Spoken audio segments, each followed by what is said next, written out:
हाथ से बाहर जाना, यानी अपनी क्षमता से बाहर जाइए, सिलेक्शन आपका हो जाएगा। कांच के जार, चलिए आज के प्रश्न की बात करते हैं। कांच के जार तथा बोतलों को उनमें आचार भरने से पूर्व सूर्य की धूप में अच्छी तरह से सुखाया जाता है, ऐसा क्यों? आचार को स्वादिष्ट बनाने के लिए, उनके तापमान में वृद्धि के लिए, उनमें से धूल को हटाने के लिए और नमी को पूर्णतः हटाने के लिए। बहुत ही अच्छा प्रश्न है। इसका आंसर यदि आप नहीं कर पा रहे हैं तो आप समझ लीजिए कि आपकी सोचने समझने की शक्ति यहाँ पर कम है, ठीक है। तो यानी कि आप धरातल स्तर से नहीं जुड़े हैं, इसलिए आपका यह प्रश्न गलत हुआ था। तो इसका आंसर हो जाएगा मेरे प्रिय साथियों कि कांच के जार यानी कि बर्तन में क्या करते हैं या बोतलों को क्या करते हैं, आचार भरने से पूर्व हम क्या करते हैं, सूर्य की रोशनी में से सुखा लेते हैं ताकि जो नमी है वो हट जाए, ताकि हमारा जो अचार है वो खराब ना हो। इसलिए हम क्या करते हैं, उसके बोतलों को या उसके बर्तन को क्या करते हैं, सुखाते हैं। चलिए अगले प्रश्न की बात करते हैं। काफ़ी अच्छा प्रश्न है। मच्छरों के प्रजनन की रोकथाम के लिए जो ठहरे हुए पानी होता है उसमें मिट्टी का तेल डालने की सलाह दी जाती है, ऐसा क्यों? ऐसा क्यों दी जाती है, क्यों मिट्टी का तेल डालने के लिए सलाह दी जाती है? सीटेट 2016 का प्रश्न है। मच्छर की तेल की परत में फंस जाते हैं, जल्दी से इसका आंसर बताइए। तेल तेज ऑक्सीजन की आपूर्ति को काट दे, तेल क्या करता है, ऑक्सीजन की आपूर्ति को काट देता है, जिससे मच्छरों का प्रजनन क्षमता थम जाती है या प्रजनन थम जाता है, और मच्छरों को तेल द्वारा विकर्षित किया जाता है और मच्छर तेल द्वारा मर जाते हैं। जल्दी से इसका आंसर बताइए। I am waiting for your answer. फटाफट आंसर बताते चलिए। और चैनल को यदि आपको लग रहा है तो आपको सब्सक्राइब कर देना चाहिए और सब्सक्राइब कर लेना चाहिए। तो दोस्तों इसका बी ऑप्शन इज राइट। तेल इसलिए डाला जाता है कि ठहरे हुए पानी में तेल इसलिए डाला जाता है ताकि जो ऑक्सीजन है, जो लगातार ऑक्सीजन उन्हें मिल पा रहा है, ऑक्सीजन की आपूर्ति कट जाएगी। ऑक्सीजन की आपूर्ति कट जाने के बाद क्या हो जाता है, मच्छरों में जो प्रजनन होती है वो प्रजनन की क्षमता कम हो जाती है, और जिससे क्या होते हैं कि ये हमारे लिए सहायता करती है मिट्टी को तेल डालने के लिए। यानी कि मिट्टी के तेल डालने से क्या होता है, मच्छरों की प्रजनन की क्षमता को रोकने के लिए ठहरे हुए पानी में। चलिए अगले प्रश्न की बात करते हैं। काफ़ी अच्छा प्रश्न है, काफ़ी अच्छे प्रश्न है। यही सारे प्रश्न आपके एग्जाम में पूछे जाएंगे घूम घुमा कर। बिल्कुल, यदि आप थोड़ा सा भी नहीं सोच रहे हैं, आप सोच रहे हैं कि इस तरह के प्रश्न नहीं आने वाले हैं, प्रीवियस ईयर के क्वेश्चन नहीं आने वाले हैं, तो बिल्कुल आप गलत सोच रहे हैं। आप क्वेश्चन की प्रकृति का मतलब हो गया प्रीवियस ईयर के क्वेश्चन को, जो अच्छे अच्छे क्वेश्चन होंगे, जिन क्वेश्चन को सारे छात्रों ने गलत किया होगा, उन क्वेश्चन को जरूर वे लोग उठाकर आपके सामने रखेंगे। बिल्कुल, तो ये सारी चीज़ें मैं आपको करवा दे रहा हूँ ताकि आपके एक भी प्रश्न गलत ना हो। तो आप लास्ट तक बने रहिए और अच्छे से देखते चलिए। चलिए और कमेंट जरूर करते चलिए। बच्चों के द्वारा सब्जी बाजार से इकट्ठी की गई निम्नलिखित सामग्री में से उन्हें पहचानिए जिनके भीतर बीज होते हैं। देखिए, बच्चों के द्वारा सब्जी बाजार से इकट्ठी की गई सामग्री में से उन्हें पहचानिए जिनके भीतर बीज होते हैं। आलू, टमाटर, नाशपाती, चीकू, भिंडी, केला, प्याज, खीरा, इनमें से आप देखिए जल्दी से बताइएगा। टमाटर, नाशपाती, चीकू, और टमाटर, नाशपाती, चीकू, भिंडी, खीरा, टमाटर, नाशपाती, चीकू, भिंडी, करेला, खीरा, नाशपाती और चीकू। जल्दी से इसका आंसर बताइए। बहुत ही अच्छा प्रश्न है। इसका आंसर यदि आप नहीं दे पा रहे हैं तो फिर आप सोचिए कि आप खाना वगैरह कभी नहीं बनाते हैं। तो दोस्तों इसका आंसर हो जाएगा C option is right. C option is right. बच्चों के द्वारा सब्जी बाजार से इकट्ठा की गई होती है और सामग्री में जिनको भीतर बीज होते हैं। तो एक बार हम इसको देख लेते हैं। टमाटर के भीतर भी बीज होते हैं, नाशपाती के नाशपाती में भी बीज होते हैं, चीकू में भी बीज होते हैं, भिंडी में तो हमने देखा है, करेला में भी हमने देखा है, और खीरा में भी हमने देखा है। इसलिए option number C is right दोस्तों। Option number C is right दोस्तों, इस बात को ध्यान रखिएगा। चलिए अगले प्रश्न की बात करते हैं। काफ़ी अच्छा प्रश्न है, इसका उत्तर आप लोग दीजिएगा। रीना आम पसंद करती है। रीना क्या करती है, आम को पसंद करती है। वह उन्हें जाड़े के लिए संरक्षित करना चाहती है, और निम्नलिखित में से कौन सा तरीका संरक्षण के लिए उपयुक्त होगा। ठीक है, मतलब आगे के लिए रेफ्रिजरेटर में संचित करना, और अचार और आम पापड़ बनाना, और जूस तैयार करना, और वायुरोधी डिब्बे में संचित करना, प्लास्टिक के थैले में रखना। बहुत ही अच्छा प्रश्न है। यदि इसका उत्तर आप नहीं दे पा रहे हैं तो कोई बात नहीं, मैं इसका आंसर बताऊंगा। तब तक आप चैनल को जरूर सब्सक्राइब कर लीजिए, ठीक है, और शेयर कर दीजिए आप। कम से कम शेयर तो करना ही चाहिए आपको। तो option number B is right दोस्तों, क्योंकि रीना क्या कर रही है, आम को पसंद कर रही है और वो चाहती है भविष्य में भी उसके लिए काम में आए, यानी कि जाड़े के मौसम में भी वह उसके लिए काम में आए। तो उसको संरक्षण करने के लिए सबसे अच्छा उसका तरीका जो होगा वो आम और अचार का पापड़ बना ले, यानी अचार का क्या करे, सॉरी आम का अचार बना सकती है, पापड़ बना लेगी, तो इससे क्या होगा वो जाड़े में भी उसका उपयोग कर सकेंगे। वैसे तो साल भर चलते हैं, साल भर से ज़्यादा कुछ लोगों के यहाँ चलते हैं, वो तो आपके ऊपर निर्भर करता है कि आप उसको अपवित्र ना करें तो हमेशा चलता रहता है। चलिए, निम्नलिखित में से कौन सा मच्छरों से होने वाले रोगों का समुच्चय होता है, जल्दी से इसका आंसर बताइए। 2015 का यह प्रश्न है। तो चिकनगुनिया, हैजा, मियादी बुखार, चिकनगुनिया, मलेरिया, मियादी बुखार, डेंगू, हैजा, dengue malaria, chikungunya, dengue malaria. बहुत ही अच्छा प्रश्न है, यदि इसका उत्तर आपको देना चाहिए सभी लोगों को, तो इसका आंसर हो जाएगा मेरे प्रिय साथियों, इसका आंसर हो जाएगा डी ऑप्शन इज राइट, कि मच्छरों से होने वाले जो रोग होते हैं वो चिकनगुनिया भी होता है और डेंगू भी होता है, या डेंगू भी होती है और मलेरिया भी होता है, इस बात को ध्यान रखिएगा। चलिए अगले प्रश्न की बात करते हैं, काफी अच्छा प्रश्न ये भी है। निम्नलिखित समूहों में से उस समूह को चुनिए जिसमें खाना पकाने के तरीके से यानी कि ढंग किए गए हैं। तलकर, भिगोकर खाना पकाना चाहिए, और सेंक कर, तलकर, भूनकर बनाना चाहिए और पकाना चाहिए, उबालकर, गूंथकर, भूनकर बनाना चाहिए, और सेंक कर, उबालकर, बेलकर बनाना चाहिए। जल्दी से इसका आंसर बताइए, काफ़ी अच्छा प्रश्न है, जल्दी से इसका आंसर करिएगा।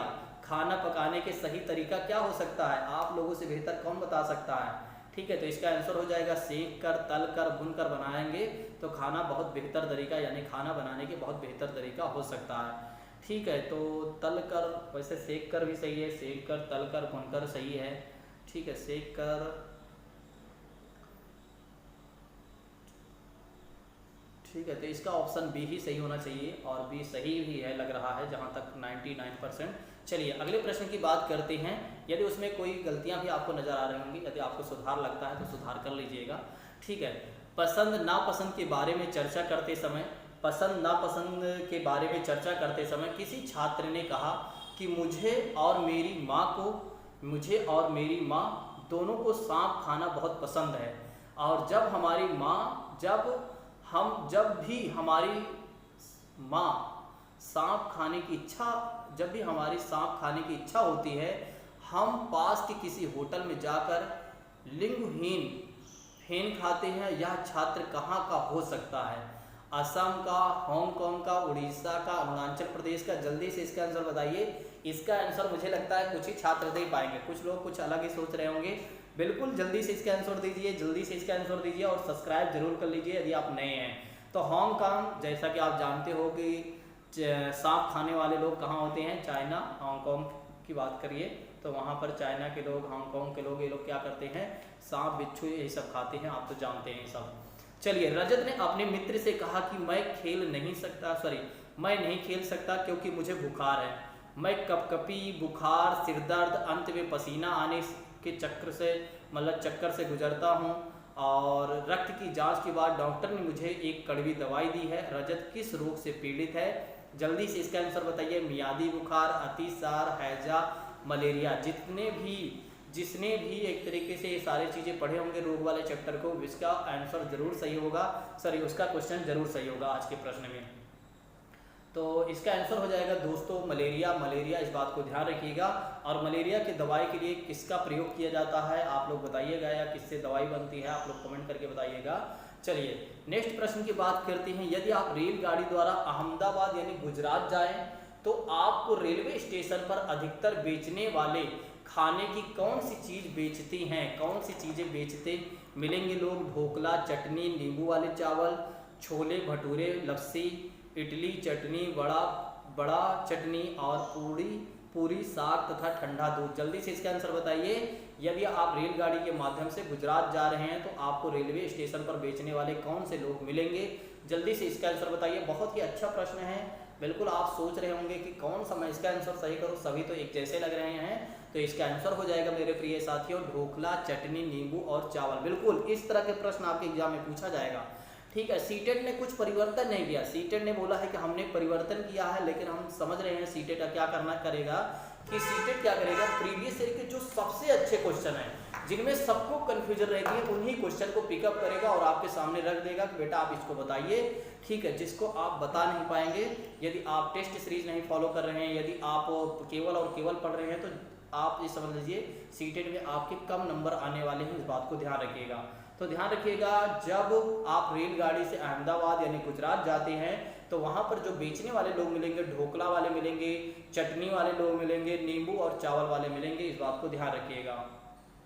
चलिए अगले प्रश्न की बात करते हैं। निदान के पश्चात कोई डॉक्टर रोगी से यह कहता है कि उसे खून में हीमोग्लोबिन की कमी हुई है, तो उस रोगी को आयरन की कमी को पूरा करने के लिए क्या क्या खाना चाहिए? जल्दी से इसका आंसर बताइए। चावल, चीनी, आंवला खाना चाहिए, हरी पत्ते सब्जियां और गेहूं संतरा खाना चाहिए, गुड़ नींबू मटर खाना चाहिए, आंवला हरी पत्तेदार सब्जियां या गुड़ खाना चाहिए। जल्दी से इसका आंसर बताइए।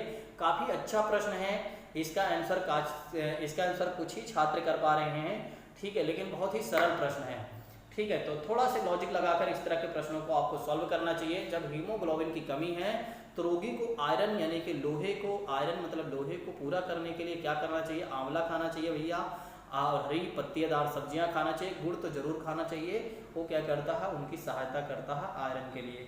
ठीक है, अब इतना नहीं खा लेना चाहिए कि आपको शुगर हो जाए, बिल्कुल आवश्यकता से अधिक नहीं। निम्नलिखित में से रोगों का वह समूह चुनिए जो मच्छरों से फैलता है। बिल्कुल, अभी यह प्रश्न मैंने करवाया था। मलेरिया, डेंगू, हैजा और मलेरिया चिकनगुनिया मियादी बुखार, और डेंगू, मलेरिया चिकनगुनिया और मलेरिया हैजा मियादी बुखार। जल्दी से इसका आंसर बताइए। तो इसका आंसर हो जाएगा मेरे प्रिय साथियों, डेंगू, मलेरिया चिकनगुनिया जो है वो मच्छरों से फैलता है। इस बात को ध्यान रखिएगा। चलिए अगले प्रश्न की बात करते हैं। काफ़ी बड़ा प्रश्न है, इसका उत्तर देने में आपको थोड़ी सी असहजता हो सकती है। यह पढ़ाते समय कि कुछ समय के लिए खाद्य पदार्थों को किस तरह ताज़ा रखा जा सकता है, राधा अपनी कक्षा में निम्नलिखित अपने तकनीकों का परिगणना करती है। पहला ऑप्शन कहती है उसे कटोरी में रखती है तथा कटोरी को खुले बर्तन में रख देती है और जिसमें ठंडा हो जाता है। दूसरा ऑप्शन, उसने एक गीले कपड़े में लपेट देती है, उसे धूप में खुला फैला देती है, उसे छोटे छोटे टुकड़ों में काट देती है और अंधेरे में रख देती है। और परोक्त तकनीकी दो के लिए निम्नलिखित में से किस खाद्य के पदार्थ की ओर संकेत कर रहे हैं? पके हुए चावल, प्याज, लहसुन, हरी धनिया, काजू, बर्फी। जल्दी से इसका आंसर बताइए। बहुत ही कठिन प्रश्न है एक तरीके से। इस तरह के प्रश्न आपसे सीटेट अब पूछेगा। ठीक है, बिल्कुल ये जो 2012 के प्रश्न हैं, 2011 के जो प्रश्न हैं, इस तरह के ही प्रश्न आपसे अब पूछेगा सीटेट, जो बिल्कुल कठिन प्रश्न थे उनको। तो हरा धनिया की बात की जा रही है, इस बात को ध्यान रखिएगा। चलिए अगले प्रश्न की बात करते हैं। काफ़ी बड़ा प्रश्न है। निम्नलिखित में से भोजन बनाने का कौन सा अच्छा तरीका है? सब्जियों को अच्छी तरह से धोना और फिर काटना चाहिए, सब्जियों को काटना और तब उन्हें चलते पानी में धोना चाहिए, सब्जियों को काटने और पकाने से पहले उन्हें कुछ समय के लिए धूप में रखना चाहिए, बैक्टीरिया नष्ट करने के लिए सब्जियों को गहरे तलते हुए पकाना चाहिए, इन्हें तल कर उन्हें पकाना चाहिए। जल्दी से इसका आंसर बताइए। देखिए ये लॉजिक वाले प्रश्न हैं, बिल्कुल आपसे रीजनिंग वाले ही क्वेश्चन सीटेट पूछने वाला है। ठीक है, तो इसका आंसर हो जाएगा मेरे प्रिय साथियों कि सब्जियों को अच्छी तरह से धोना चाहिए फिर काटना चाहिए, यही इसका आंसर सही है। तो भोजन को अच्छा बनाने के लिए हमें क्या करना चाहिए? इस तरह के चीज़ें करना चाहिए। चलिए अगले प्रश्न की बात करते हैं। भारोत्तोलक को प्रायः ज़्यादा मांसपेशियों और बॉडी मास बनाने की आवश्यकता होती है। ठीक है, और इस उद्देश्य के लिए उन्हें आहार लेने की आवश्यकता होती है जो भरपूर है प्रोटीन, कार्बोहाइड्रेट्स, वसा, विटामिन। जल्दी से इसका आंसर करिए मेरे प्रिय साथियों, जल्दी से इसका आंसर करते चलिए। यदि आपका मन करता है तो चैनल को आज आप जरूर सब्सक्राइब कर लीजिए और शेयर कर दीजिए।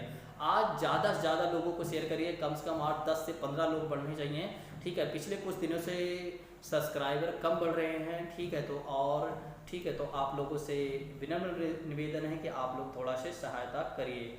ठीक है, तो भारोत्तोलक को ज़्यादा प्रायः मांसपेशियाँ और बॉडी बनाने की आवश्यकता के लिए उसका उद्देश्य यानी कि उसको कौन से आहार लेने की आवश्यकता है जो भरपूर हो गए, वो प्रोटीन वाला लेना पड़ेगा, तभी उसके लिए बेहतर होंगी। चलिए, अंजलि की सहेली दांतों से क्षय से बचने के लिए 4 तरीके बताती है। पहला, दिन में 2 बार ब्रश करना चाहिए।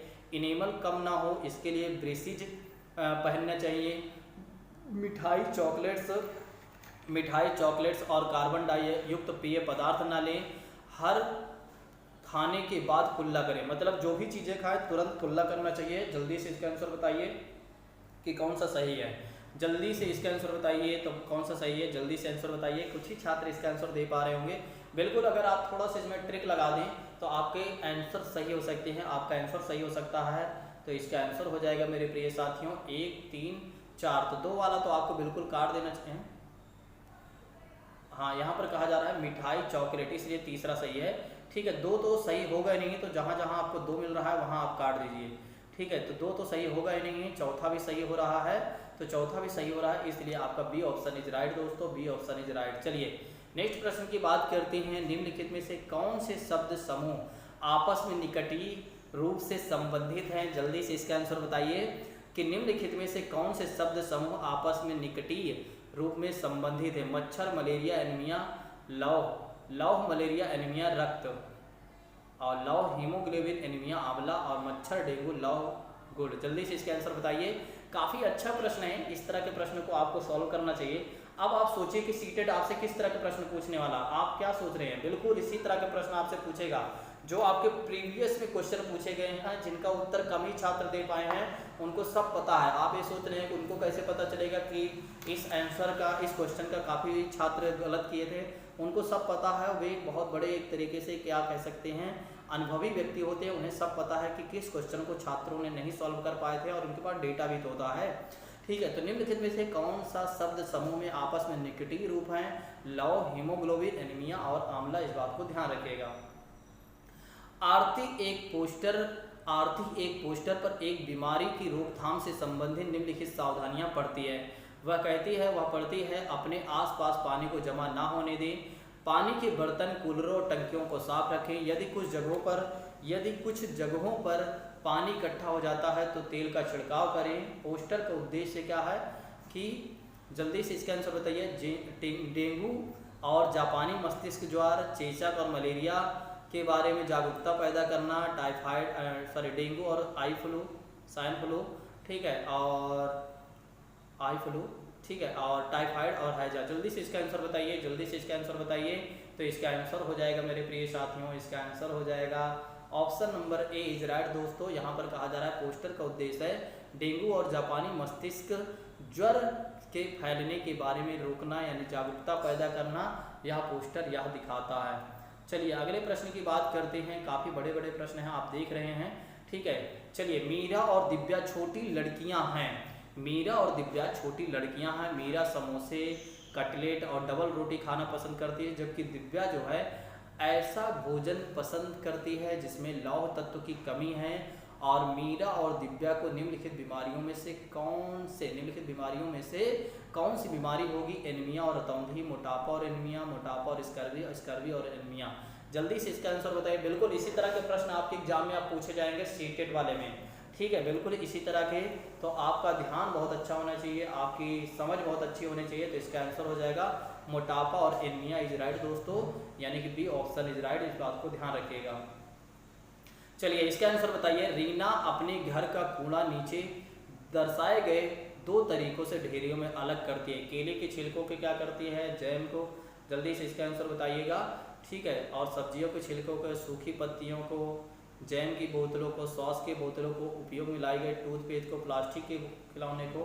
पहला ऑप्शन है कि रीना ने 2 ढेरियों में कूड़ा निम्न आधार पर अलग किया: अपघटित होने वाले और अपघटित ना होने वाले। पुनः चक्रण किया जा सकता है, पुनः चक्रण नहीं किया जा सकता। घरेलू कचरा है, औद्योगिक कचरा है, दुर्गंध और दुर्गंध रहित। जल्दी से इसके आंसर बताइए कि रीना किस तरह को अलग करना चाहती है, यानी कि 2 ढेरियों में अलग करना चाहेगी। तो इसका आंसर हो जाएगा अपघटित और अपघटित ना होने वाले को अलग करेंगी। एक तरफ अपघटित होने वाले, दूसरे तरफ अपघटित ना होने वाले को, कचरे को एक अलग अलग तरफ करेगी, 2 तरफ। ठीक है, तो इस बात को ध्यान रखिएगा। चलिए अगले प्रश्न की बात करते हैं। पके हुए चावल रेफ्रिजरेटर यानी फ्रिज में अपेक्षाकृत लंबे समय तक परिरक्षित किए जा सकते हैं, क्योंकि कम तापमान पर रोगाणु निष्क्रिय हो जाते हैं और रोगाणु कम तापमान पर नष्ट हो जाते हैं। कम तापमान पर भोजन का नमी तत्व घट जाता है। रेफ्रिजरेटर में कुछ ऐसे रसायन होते हैं जो रोगाणुओं को नष्ट कर देते हैं, जल्दी से इसका आंसर बताइए। काफ़ी अच्छा प्रश्न है, जल्दी से इसका आंसर बताइए। तो इसका आंसर हो जाएगा मेरे प्रिय साथियों ए, कि कम तापमान पर रोगाणु निष्क्रिय हो जाते हैं। कम तापमान पर रोगाणु निष्क्रिय हो जाते हैं, इस बात को ध्यान रखिएगा। यदि आप नए हैं तो चैनल को आप सब्सक्राइब कर लीजिए। यदि आप चाहते हैं कि आपका इस वर्ष यूपी टेट या सीटेट निकल जाए, तो इसके लिए यदि आपको साइकोलॉजी पढ़ना है, एनवायरनमेंट पढ़ना है, तो आप ज्वाइन करिए शशि जीएस एकेडमी को। और जहां पर आपको गूगल मीट ऐप के माध्यम से बहुत अच्छी तरीके से तैयारी करवाई जा रही है। बस एक बार आप क्या करिए, डेमो लीजिए, खुद में खुद आपको सारी चीज़ें पता चल जाएंगी किस तरह से यहाँ पढ़ाने का तरीका है। बहुत ही बेहतर तरीका है। एक बार आप शशि जीएस एकेडमी से आप जुड़िए, खुद में खुद आपको एहसास होगा कि शशि जीएस एकेडमी पे जिस तरह से कंटेंट को प्रोवाइड करा जा रहे हैं वे कहीं पर भी नहीं करवाए जा रहे हैं। बस हर जगह केवल और केवल क्या है कि एक तरीके से व्यूज को बढ़ाने के लिए, सब्सक्राइब को बढ़ाने के लिए छोटे छोटे प्रश्न आपके सामने लेकर आते हैं और उन्हीं प्रश्नों पे आप उलझे रहते हैं और आपको पता भी नहीं चल पाता है कि आपके साथ किस तरह से आपको मैनिपुलेट किया जा रहा है। बिल्कुल यहाँ पर इस तरह की कोई चीज़ नहीं है, हर चीज़ वास्तविकता के साथ मैं दिखाता हूँ। चाहे हमारे पास कम व्यूज आए, कम सब्सक्राइबर आए, ठीक है, इस बात की मुझे उतना ज़्यादा चिंता नहीं होती एक बार, ठीक है, लेकिन हाँ मैं हमेशा वास्तविक चीज़ें लेकर आता हूँ। आपने देखा है कि कठिन प्रश्न को भी मैं आपके समक्ष उपस्थित करता हूँ, प्रीवियस क्वेश्चन को भी उपस्थित करता हूँ और साथ ही साथ जो सरल प्रश्न होते हैं उसको भी मैं आपके समक्ष उपस्थित करता हूँ, ताकि आप अंधेरे में न रहें। देखिए हमारी बातें कई बार आपको कड़वी भी लगती होंगी, ठीक है, लेकिन कुछ बातें जो होती हैं उन्हें कड़वे में ही कहना उचित होता है। जब कड़वे में कहना उचित जो बातें होती हैं उस बात को मैं ज़रूर कहता हूं। और किसी भी छात्र से मेरा कोई द्वेष नहीं है, सभी छात्रों को मैंने हमेशा सम्मान किया है और सभी छात्रों को हमेशा सम्मान करता हूं और सभी छात्रों से मैं हमेशा स्नेह करता। ऐसा कोई छात्र नहीं है जिसके साथ मेरा कोई लगाव ना। सभी छात्रों को मैं हमेशा तहे दिल से एक तरीके से स्नेह करता हूं कि हाँ आपके जितना भी उनके व्यक्तिगत के लिए सही हैं उनके लिए हमेशा सपोर्ट करने की बात करता हूं, ठीक है। हाँ कभी कभी कुछ बातें होती हैं जो आपकी गलतियां होती हैं, उसमें कभी कभी आपको नाराज़गी मेरी देखने को मिलती होंगी, लेकिन ऐसा नहीं है, ठीक है। ये मैं जानबूझकर एक तरीके से कई बार करता हूं ताकि आप जिन चीज़ों में फंसना चाहते हैं उन चीज़ों से आप निकल आएँ, ठीक है। मेरा उद्देश्य यही है कि आप सेलेक्ट हों, आप अच्छी जगह जाएं, ना कि मेरा उद्देश्य आपको हतोत्साहित करना। देखिए मैं आपको प्रोत्साहित करने के लिए तो आपसे जुड़ा हुआ हूँ, यानी आप लोग हमसे जुड़े हुए यही प्रोत्साहन पाने के लिए ही तो, ठीक है। अगर आपको सही प्रोत्साहन नहीं मिलेगा, आपको डिमोटिवेशन मिलेगा तो आप क्या करेंगे, आप परेशान रहेंगे, ठीक है। अगर मैं भी आपके साथ और आपके हाँ में हाँ मिला दिया तो फिर दिक्कतें बढ़ जाएंगी, ठीक है। मेरा एक शिक्षक होने के नाते एक कर्तव्य बनता है कि मैं आपकी संवेदनाओं या आपके फीलिंग्स को समझकर जो चीज़ें गलत भी हैं या जो चीज़ें सही भी हैं, आने वाली ऐसी चीज़ें हैं भी, संभावनाएं दिख भी रही हैं, फिर भी उसमें आपको मोटिवेट रखना ये हमारा नैतिक कर्तव्य बनता है, ना कि हतोत्साहित करना। किसी छात्र के प्रति कोई मेरा द्वेष कभी नहीं रहता है और ना ही भविष्य में किसी छात्र के साथ मेरा कभी कोई द्वेष होगा और ना ही मैंने किसी को डिसलाइक किया आज तक अपने जीवन में। सभी छात्रों को मैं लाइक करता हूँ, चाहे मेरे साथ न्याय किया हो चाहे अन्याय किया हो, ठीक है। ये उसका कर्तव्य है, लेकिन मेरा जो कर्तव्य है मैंने अपने कर्तव्य से कभी पीछे नहीं हटा हूँ, ठीक है। अपनी नैतिकता से मैं कभी पीछे नहीं हटा हूँ। आपके लिए सही करने के लिए हो सकता है कि मुझे अपनी भी आलोचना झेलनी पड़ी, तो उसको भी मैं झेलता हूँ। रक्त की जांच द्वारा किसकी उपस्थिति से मलेरिया की पहचान होती है? रक्त में क्षतिग्रस्त यकृत कोशिकाएं, रक्त में मच्छर के लार्वे, लाल रक्त कोशिकाओं में मच्छर के अंडे और लाल रक्त कोशिकाओं में मलेरिया परजीवी प्लाज्मोडियम। जल्दी से इसका आंसर बताइए मेरे प्रिय साथियों। तो इसका आंसर हो जाएगा मेरे दोस्तों, इसका आंसर हो जाएगा लाल रक्त कोशिकाओं में मच्छर के अंडे। इस बात को ध्यान रखिएगा। चलिए आज के अगले प्रश्न की बात करते हैं। तो आज का